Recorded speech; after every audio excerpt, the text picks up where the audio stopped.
أعوذ بالله من الشيطان اللعين الرجيم بسم الله الرحمن الرحيم الحمد لله رب العالمين الصلاة والسلام على أشرف الأنبياء والمرسلين أبي القاسم محمد صلى الله عليه وسلم وعلى أهل بيته الطيبين الطاهرين المعصومين ولعنة الله على أعدائهم أجمعين من الآن إلى قيام يوم الدين. Inshallah, we'll begin a series of talks and lessons in fiqh with regards to the bahth of Sawm or fasting, discussion of fasting for the upcoming Shahr Ramadan, inshallah. The first issue with regards to any of the ibadat, and fasting is one of the ibadat. In fiqh we have two main sections, ibadat, mu'amalat. Ibadat being things like khumus, zakat, fasting, praying, wudu, tahara. Mu'amalat being buying, selling and so forth. The falling into the category of ibadat, which is fasting, requires niyyah. You might have heard al-a'mal bin niyat, everything is to do with the intention of a human being. So the very first point to remember with regards to any of our ibadat is niyyah. In Shahr Ramadan, when it comes to fasting, there needs to be an intention of fasting. The correctness of fasting is dependent upon the niyyah being mustamir or being continuous. يعني يجب استمرار نية للصحة الصوم, or the continuation of having an intention to fast for the fast to be correct. If that intention becomes broken at any point or any time, even for a second, a fraction of a second, the fast is invalid. If the fast becomes invalid, it doesn't mean that you can eat. You still have to carry on fasting, or it's not actually called fasting anymore. When it's invalidated, it means just imsak. Imsak is what? Staying away from what would make a fast normally invalid without actually it counting. So imsak is used, for example, on the Yawm al-Shak, the day that you have a doubt whether it's the end of Ramadan or the first of Shawwal. So some would say that, you know what, we do imsak.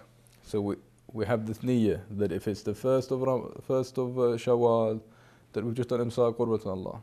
If it's the last day of Ramadan, then we're fasting. We'll come to that later on, inshallah. So the niyyah needs to be continuous with regards to fasting. You all know this. Now, when is the niyyah? How to do the niyyah? When to start and when does it finish? With regards to the intention of Sawm or fasting, it needs to be continuous from Fajr up to Maghrib. For what? For the entire period of Shahr Ramadan. Does it mean that every morning I have to wake up and say that I am fasting today, the 2nd or the 3rd or the 6th or the 10th of Ramadan, of a compulsory fast, qurbatan Allah, to get close to Allah subhanahu wa ta'ala and to do what is compulsory? No. Does it mean that I have to sit down and think that my intention is this? No. النية هو القصد, هي القصد. You have intention, you have the qasd, you have the intention to do something. So for example, the fact that you're sitting here means you have the intention to listen to this lesson and understand. If someone asks you, what are you doing? You say, I'm studying, I'm listening to a lecture. If someone were to ask you in a minute where you're going, you'll say, I'm going to the mosque, for example, or I'm going home, or I'm studying. You have that intention, it's natural. That's what the same thing with fasting. So if someone's asking what you're doing, you say, I'm fasting. That's what you need to have, the intention. Go on. So you don't have to reaffirm it. مثلا you can say أنا عندي نية أصوم رمضان كله. So you can on the first so when Ramadan's about to begin, you say, you know what, this entire month I'm going to be fasting. You don't need to again say it. You just have to have the intention that you're going to be fasting for what is compulsory upon you for this entire month. The period of the fast where the niyyah needs to be continuous is from Fajr al-Sadiq until Maghrib. Not Fajr al-Kadhib, there is two Fajr. There's Fajr al-Sadiq and there's Fajr al-Kadhib. Fajr al-Sadiq is what and Fajr al-Kadhib is what? First about 20 minutes approximately before Fajr al-Sadiq, where in the Quran you have تبين الخيط الأبيض, which is a line which is white in the sky, in the blackness it shows. It's a horizontal line. There will be a vertical line showing 20 minutes before that. That's Fajr Kadhib. Fajr Sadiq is the horizontal line which shows at that time. That's when you have to begin your a'mal or fasting and your intention for that particular act. Up to when? Up to Maghrib on a compulsory precaution most maraji' have. Why compulsory precaution? Because most of the, in fact, many of the ulama, apart from some, the vast majority of ulama say that you must have your intention and your fast up to Maghrib. Maghrib is about, again, 20-15 minutes after Ghurub, after the Dhahab al-Humr al-Mashriqiyya, the going away of the sun from the east, or the redness from the east. So the skies becomes darker. That's when, that's Ghurub. After that 15-20 minutes is Maghrib, when you pray Maghrib prayer. Some maraji' have Ghurub as the time where you can recite Maghrib, you can break your fast. Most of them either give a fatwa or have a compulsory precaution up to Maghrib. Now the discussion of niyyah was the first thing that we haven't even completed. From this you can see that as soon as you begin discussing fiqh, you go back to marja', you go back to ijtihad and taqlid. So we touched on the first point and one of the first issues with regards to the first point, and it referred us back to different opinions in maraji'. So before we can correct the issue of niyyah, you go back to the issue of taqlid and ijtihad. Obviously, when you open the fiqh books, the first thing that comes into your mind is what? The first book is ijtihad and taqlid. Why? Because everything else is depending on this ijtihad and taqlid. Hence it's the first book. It's before tahara even. It's before salat. It's before sawm. Right? So ijtihad and taqlid, it will give you three options. Either that by the time you're studying this, or by the time you're acting upon what is compulsory on you, you've reached ijtihad and you're mujtahid, where it becomes haram for you to do taqlid, or you choose precaution. With regards to precaution, there were two issues to remember. One is that you need to be very learned to be able to do precaution in every aspect. In fact, you need to be near ijtihad to be able to know when to take precaution, when not to take precaution. Two, we'll get to in a minute. The other point with regards to ihtiyat is you need to know what your intention is. It's called al-jazm bil-niyyah. You have to have an understanding of what your intention is, or what is compulsory, or what is mustahab, or what is possibly compulsory before you act upon it. Otherwise, there's no meaning of ihtiyat. You have to know what is it that you're trying to do out of the ihtiyat. If you don't do taqlid, ihtiyat becomes difficult or impossible. I'll explain that in a bit. The other option is to do taqlid, where you find the most knowledgeable mujtahid that has the aspects that is required with regards to doing taqlid of him, so being the most knowledgeable, being just, and a person, a mujtahid who is male and reached the highest authority in fiqh and usul and so forth, and is born inside marriage, and the other conditions that come with it.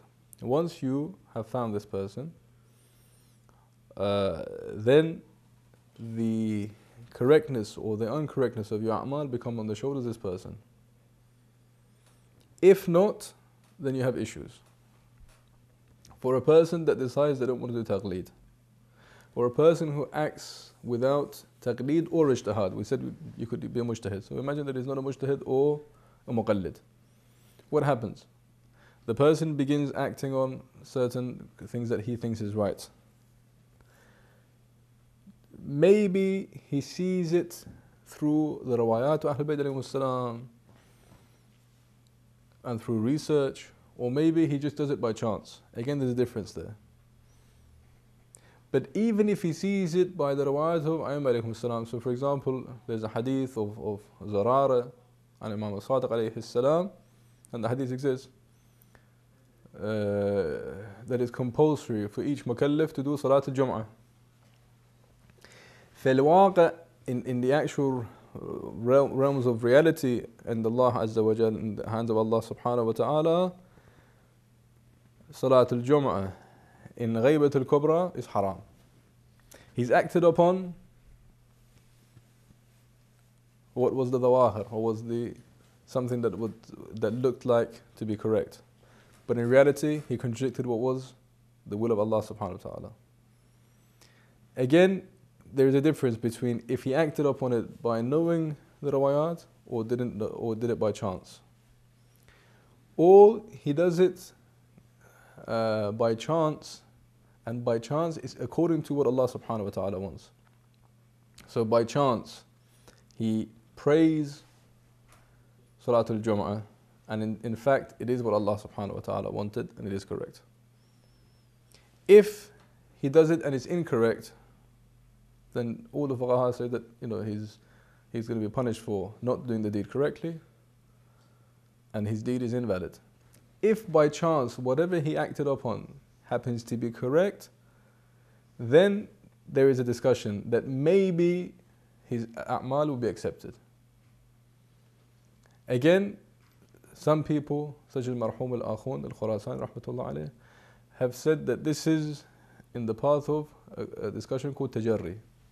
Tajarri is what? Tajarri is when a person does something out of an intention and the outcome is different to the intention of the person. So for example, someone acts upon something that they think is haram, in fact it turns out to be halal. So for example, someone wants to commit adultery, they go and commit adultery with a lady, it turns out that this is his wife. He had the intention of committing adultery, he wanted to do zina, nastajiru billah, but in fact in the morning when he saw, or when the light shone, it was his wife. He had not done anything haram. Sorry? Oh, this is the discussion. Or for example, he goes and asks for a glass of whiskey, to drink whiskey, and when he drinks it, he realizes it was apple juice or orange juice. Is this act within itself haram? Is this act an act that causes Allah subhanahu wa ta'ala to punish them Yawm al-Qiyamah? This is a bahth al-tajarri. So Marhum Akhund al-Khurasani says that here, a person who has not done taqlid and by accident has done what in fact is their duty, falls into this category of tajarri. So if, as some of the ulama, we say that this person who has acted this particular act is in fact someone who is a sinner, because they've broken the hurma or the respect of Allah subhanahu wa ta'ala by this particular act without it being haram in real in its ending. So although the end of result was that no adultery took place or no drinking took place or whatever it may be, but that fact that this person knew was haram with the intention to break the rules of Allah subhanahu wa ta'ala, went to this in itself brings punishment and is a haram act. Some scholars have said no, until this person has not in real terms broken any rules, the intention of doing some haram within itself is permissible. They haven't done anything wrong, and Yawm al-Qiyamah they will not be punished.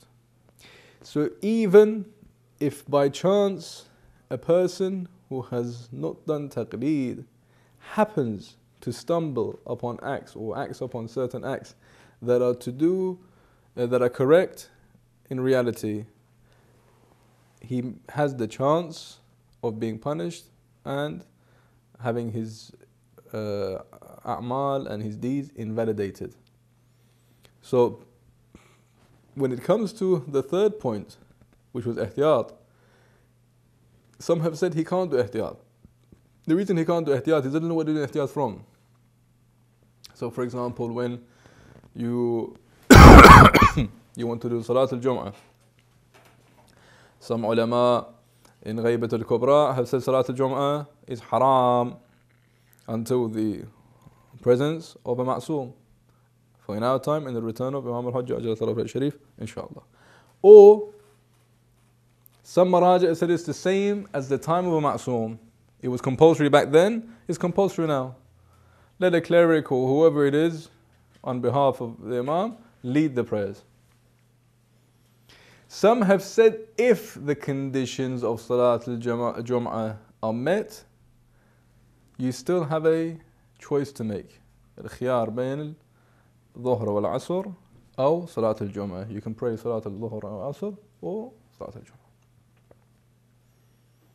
Now imagine that you want to do ihtiyat here.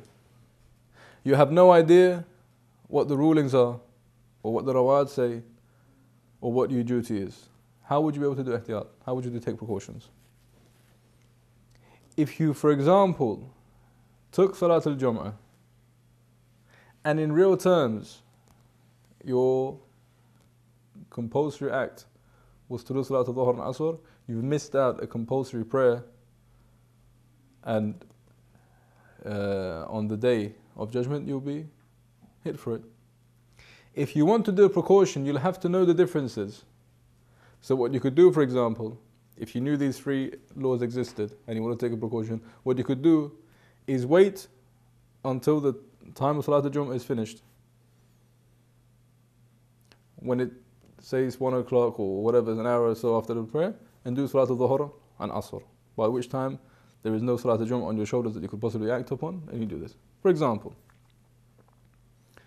Or imagine with regards to what we said of the last day of Ramadan, which I've said this before, how to take a precaution on the last day of Ramadan when you're not sure whether it's the last day of Ramadan or whether you're not sure it's the last day or it's the first day of Shawwal. Or in fact with regards to Fajr and Maghrib. So imagine you're in a place where you can't see outside. You don't know whether it's Maghrib or it's Fajr. You don't have a clock, you can't tell. There is a way you can take precaution, or there is a way you can come to certain usul al-amaliyya and act upon the fatawi of the maraja. In any case, I don't want to go outside our discussion. So the whole point of mentioning ijtihad al-taqlid is that without the discussion of ijtihad and taqlid, we can't bring any other discussion. We started the discussion of Sawm or fasting, but as soon as we walked into this path, the first issue with ibadat, as we said in all ibadat, is niyyah. The first issue with niyyah, for example, we tremble on this. For example, someone has a niyyah of qurbat Allah to fast. Someone says, I'm fasting qurbat Allah, but at the same time I want to lose weight. Is there a problem with it? Someone wants to pay khums min al-ibadat, qurbat Allah, but he wants to pay to his friend who is also eligible. Okay? But half of the reason he's paying is with his friend, not just for Allah's sake. There was so there's a discussion here. Again, goes back to ijtihad and taqlid. Marhum Shaykh al-Akhun is Kifaya, he's got a discussion called ad-da'i lid-da'i. And he says possibly we can have two things in one go. So there's no problem in having two intentions in one. So you want to lose weight and you want to please Allah subhanahu wa ta'ala in one go. What's wrong with it? You want to give khums and this is the place that you can give it to, and you can have the intention of Allah subhanahu wa ta'ala, yet you want to give it to him, there's no problem with it. Some say no. If it's the sake of Allah subhanahu wa ta'ala, nothing else can come into it. It can be a benefit out of it, but your intention must be lillah azza wa jal only. So the reason I'm bringing these examples is to clear the fact that ijtihad and taqlid is a discussion that we need to discuss before any other subjects, before we can discuss niyyah, intention, fasting, or anything else. So inshallah we'll carry on the discussion of ijtihad and taqlid on the next session before we go to fasting. Walhamdulillah Rabbil Alameen, wassalatu wassalamu ala Muhammadin wa ala bayti at-tayyibin at-tahirin.